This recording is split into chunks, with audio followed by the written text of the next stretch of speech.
America में एक police officer ने एक ट्रैफिक स्टॉप पर एक लड़के को रोककर उसकी गाड़ी में ड्रग रखा और कोर्ट ने उसको उसको उसके ही कैमरे से पकड़ लिया और he got 12.5 year in jail sentence. So देखिए पूरा वाकया. Drugs were there. I did not put the narcotics there. First up, we head to Jackson County, Florida, for the trial of Zachary Wester. The former sheriff's deputy was charged with 67 counts of racketeering, fabricating evidence, false imprisonment, and possession of controlled substances. Wester's accused of planting drugs in a dozen vehicles during random traffic stops. A substance that appears to be an illegal narcotic. Do you know anything about that? I do not. All of the drivers denied owning the drugs, but yet most were subsequently arrested. You have the right to remain silent. The arrest caused suspicion internally, and in 2018, Wester was suspended. 3 years later, the case went to trial. He pleaded not guilty to all charges. This is a case about an abuse of an incredible power, about the abuse of the incredible trust that we all put, and we have to put, in law enforcement in a society. The prosecution relied on the defendant's own body cam footage to help argue their case. Stephen Van, a convicted felon, had recently gotten out of jail when Wester supposedly found methamphetamine in his car. Have you ever seen this before? No, what is that? I'm just trying to figure out how that stuff got in your car. You're gonna go to jail today for possession of methamphetamine, okay? Oh man, dude, I'm serious, dude. Anything, what you want me to do, man? Like the other drivers who testified, Van gave the officer permission to search his car because he claims he had nothing to hide. And I knew my truck was clean. I knew it was. While the jury got to watch most of the traffic stops, some recordings had mysteriously disappeared. Why in the world would that have been deleted? I wish I knew that answer. Ironically, body cam footage would become the strongest element in the prosecution's case, especially when it came to Teresa Odom. Hi, how are you? I'm good. At first, the officer's polite, even playful. Anything the vehicle need to be concerned about? Bombs, hand grenades, rocket launchers? Okay. While Odom stands behind the vehicle, Wester begins his search. Notice as he prepares to put his gloves on, there's a small item in his left hand. Prosecutors argued that Wester is palming a small bag of meth, which he claims to find next to a spoon in the vehicle. Miss Odom. It is yogurt, sir. I know. Okay. It's yogurt. How about this, though? That is not mine. No, sir. Okay. Now, the white small plastic baggie that was in that spoon that the deputy just showed you on this video, had you ever seen that before? No, sir. Was that in your car? No, sir. You, just you, building your app on base 44. As far as motive, the prosecution claims the 28-year-old officer was ambitious and wanted to move to narcotics as quickly as possible. Wester testified he never planted any drugs. The drugs were there. I did not put the narcotics there. And after 5 days and several witnesses, the jury was asked to render a verdict. If Wester's found guilty on all charges, he could spend the rest of his life behind bars. After 7 hours, the jury returns with its verdict. In the state of Florida versus Zachary Tyler Wester, we, the jury, find as follows as to the counts charged and the information. Count 1, guilty of racketeering as charged. The clerk went on to read the verdicts on all 67 charges. Count 7, guilty of official misconduct as charged. In total, the crooked officer was found guilty on 19 charges. Count 9, guilty of official misconduct as charged. Count 10, guilty of official misconduct as charged. In including misconduct in the arrests of Van and Teresa Odom. 11 of the 12 drivers filed civil lawsuits against Wester. In July 2021, he was sentenced to 12 and a half years in a state prison. Next, we go to a hearing in Breckinridge County, Kentucky, where the defendant is not typically the one standing before the judge. The accused is Todd Pate, the former sheriff of Breckinridge County. He's charged with assault, operating under the influence, his second offense, criminal mischief, and leaving the scene of an accident. Today, the 51-year-old's in court to change his plea from not guilty to guilty, a decision he's already agreed to in writing. This will allow him to serve just 75 days in jail versus a possible sentence of up to 15 years if he went to trial and was found guilty of all charges. To make it official, all he has to do is say the words to Judge Janet Crocker. At this time, is it your desire to change your plea from not guilty to guilty? Do I have to answer that yes or no, or can I make somewhat of a statement That is a yes or no answer, sir.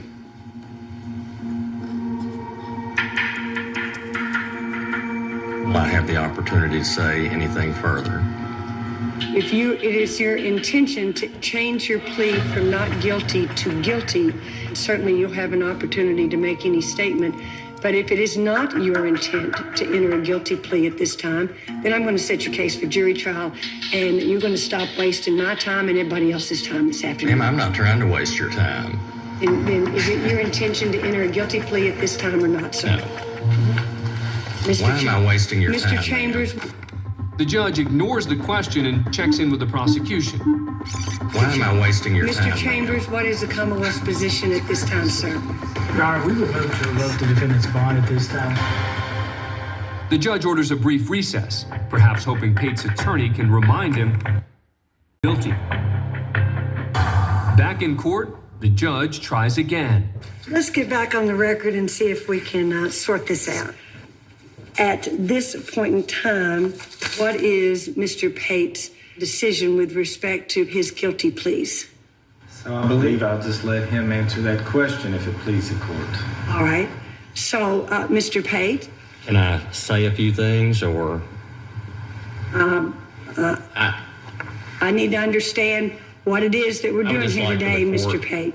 Yes, I had every intention of coming in here today and entering a guilty plea. It's difficult for me to enter a guilty plea for a lot of reasons, and I don't want this court to think that I am trying to minimize any responsibility that I had in this situation that occurred. The problem is Pate doesn't agree with the assault charge and believes the prosecutor only added it because of Pate's position as sheriff and because Pate rejected an earlier plea deal. I feel like I'm being very much bullied into doing something that's not right. And I want this court to know that Todd Pate holds himself responsible for everything that he did. It's hard for me to lay down and plead to felony charges that don't apply. By this point, the judge has heard enough. Is it your intention today to enter this guilty plea? And if I could address... This is either a yes or no. Are you going to enter your plea or not? Because everybody thinks it's funny. Let me just plea and get it over with for everybody. Plea to something that I absolutely do not feel good about, but I don't want you to try to send me to the penitentiary for years and years. If you can sleep with it, I can sleep with it. Pate's attorney looks frustrated, while the judge is fed up with Pate's flip-flopping. I think we're done. At this point in time, I think we're done. Where I think we are today is that on the one hand, the Commonwealth can enforce the terms of this agreement based on the execution. Mr. Pate, I'm talking at this point in time. Okay, I'm sorry. At this point in time, I'm going to sustain the Commonwealth's motion to revoke his bond. He will be taken into the custody and housed in the Breckinridge County Jail. Your Honor, if I may speak to Mr. Chambers' motion to revoke the bond. I've already ruled. I've already ruled at this point in time. We're done at this point in time. He's going into jail today. Pate eventually pled guilty and accepted the terms of his sentence. 75 days in a county jail with credit for time served.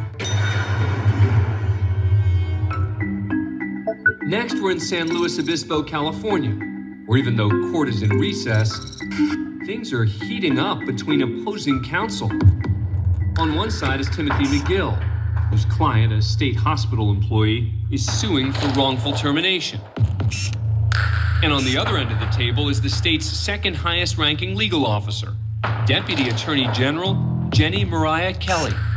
Moments earlier, during cross-examination of a state witness, McGill asked the witness if she had met Kelly earlier in the day, prior to testimony. This particular question, an effort to potentially cast doubt on the witness's credibility, angers Kelly. And now she's letting everyone know. Gesturing wildly and reportedly raising her voice, bailiff Tyler Brooks approaches Kelly and tells her to stop shouting and then asks her to leave the courtroom. But based on Kelly's body language, it appears she's not interested in going anywhere. And now here's something you don't see every day. A state's deputy attorney general about to be escorted out of court. If only it ended there.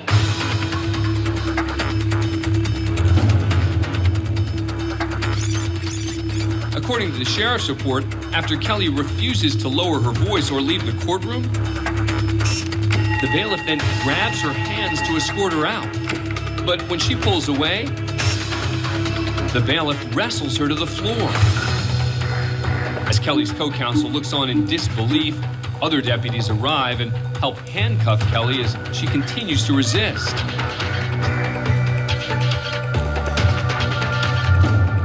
Once on her feet, a few more words are exchanged before she's finally escorted out of the courtroom.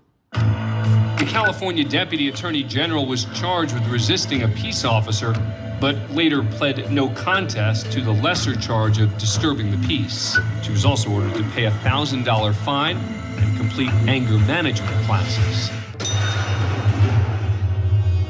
Be seated, folks. Next, we go to the Pike County Courthouse in Waverly, Ohio, the sentencing of Charlie Reeder. The former Pike County Sheriff pleaded guilty to 2 counts of theft in office and tampering with evidence. The veteran lawman allegedly stole roughly $5,000, which had been confiscated in other cases. He appears before Judge Patricia Cosgrove. So this time we'll proceed with sentencing. For his crimes, Reeder's looking at a maximum sentence of 8 years in prison. The emotional defendant pleads with the judge for the minimum sentence: community service. Your Honor, I stand here before you today to take accountability for my actions. As a sheriff of Ohio, I shed, I shed bad light on the office of sheriff. For this, I'm terribly sorry. If I could go back and change it, I would 1,000,000 times. Here's another box of Kleenex. After expressing remorse for his crimes, Reeder begs the judge to consider the impact a prison sentence would have on his family. I'm asking all this so that I have... Hey man, what's the best advice you can give someone that's in sales? Switch to Monday CRM. Oh, awesome, thanks. Hold up. But I'm not ruined. I still have a lot of good left in me. This does not excuse it, but from drug dealers. We all choose our profession, and we have to conduct ourselves with integrity so that everyone trusts us. It cannot be underestimated the damage that you have caused to the citizens of Pike County, to law enforcement who every day get up, face the same sort of stresses that you do. They go all home at night, they get up in the morning. The sacrifices that these men and women make, I think you've made a mockery of it. Reeder is sentenced to a total of 6.5 years. But because some of those counts will run concurrently, meaning at the same time, Reeder will only actually have to serve 3 years in prison. He's also barred from holding public office in Ohio and can no longer serve as a peace officer. Now to the Seminole County Circuit Court in Sanford, Florida. It's 6:30 p.m. and a long one-day trial has come to an end. We, the jury, find the defendant guilty of driving under the influence. That defendant is 46-year-old Lisette Gonzalez. Although a verdict for Gonzalez's DUI charge has already been reached, her attorney makes a final plea to Judge Fred Schott. Your Honor, there's not enough evidence presented for the jury to find the verdict that they did. They didn't do all the field sobriety examinations that should have been done. During the trial, it was revealed that Gonzalez was never given a breathalyzer or had her blood drawn. Yet arresting officer Michael Wagner recorded that she tested above the legal limit of .08 in his official report. Wagner claimed it was an honest mistake, but observed what he believed to be intoxication. I respectfully ask that this court grant the judgment notwithstanding the verdict. The attorney is asking the judge to use his power to overturn the jury's verdict and acquit the defendant. It's a move rarely seen in the courtroom. All right. This isn't a purely circumstantial case. And so I'm going to deny the motion for JOA. It looks like the case is closed, but Judge Schott has other business with Gonzalez.